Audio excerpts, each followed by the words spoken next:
अस्सलाम वालेकुम रहमतुल्लाह। आज ये साइंस के कुछ ऑब्जेक्टिव हल करेंगे। सबसे पहला ऑब्जेक्टिव है which is the inner most layer of cortex in the root. Root यानी जड़ में कार्टेक्स के अंदरूनी तह का नाम क्या है? तो इसका सही ऑप्शन है एंडोडर्मिस, क्योंकि ये पानी और मादनियात के बहाव को कंट्रोल करती है और उन्हें जाइलम तक पहुंचाती हैं। दूसरे नंबर का ऑब्जेक्टिव है which of the following plays an important role in blood clotting. खून के जमने में कौन सा अहम किरदार अदा करता है, कौन से सेल अहम किरदार अदा करते हैं? तो इसका सही ऑप्शन है प्लेटलेट्स, क्योंकि ये जब जिस्म में जहाँ ज़ख्म होता है तो ये खुले इकट्ठे होकर खून को जमने में मदद देते हैं। तीसरे नंबर का ऑब्जेक्टिव है hydrochloric acid is found in. Hydrochloric acid कहाँ पाए जाते हैं? तो इसका सही ऑप्शन है गैस्ट्रिक जूस। चौथे नंबर का ऑब्जेक्टिव है how many periods are there in the periodic table. Periodic table में कितने पीरियड होते हैं?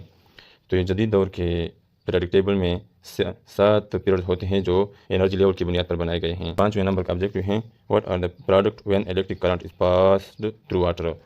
जब पानी में इलेक्ट्रिक करंट को गुजारा जाता है तो क्या इससे हासिल होता है?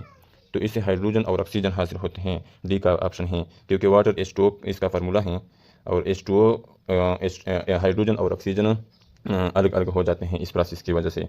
Oxygen is a monovalent element, divalent element, trivalent element और tetravalent element. Oxygen divalent element हैं, क्योंकि ऑक्सीजन के आउटरमोस्ट शेल में 6 इलेक्ट्रॉन होते हैं और 8 इलेक्ट्रॉन कंप्लीट करने के लिए दरकार होते हैं, तो 2 इलेक्ट्रॉन पूरा करने के लिए 2 बॉन्ड बनाते हैं। सातवें नंबर का ऑब्जेक्टिव है which of the following is insoluble in water. दरअसल में से कौन सा पानी में हल नहीं होता? तो इसका सही ऑप्शन है आयल। आठवें नंबर का ऑब्जेक्टिव है a solution having relative less amount of solute dissolve it is called.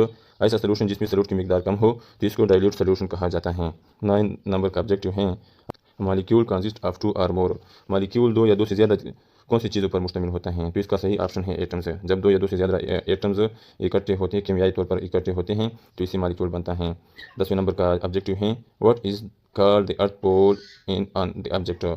ज़मीन जो अपनी तरफ चीज़ें खींचती हैं, इस इफेक्ट को क्या कहा जाता है? तो इस इफेक्ट को ग्रेविटी कहा जाता है। ग्रेविटी की वजह से ये चीज़ें अपनी तरफ खींचते हैं।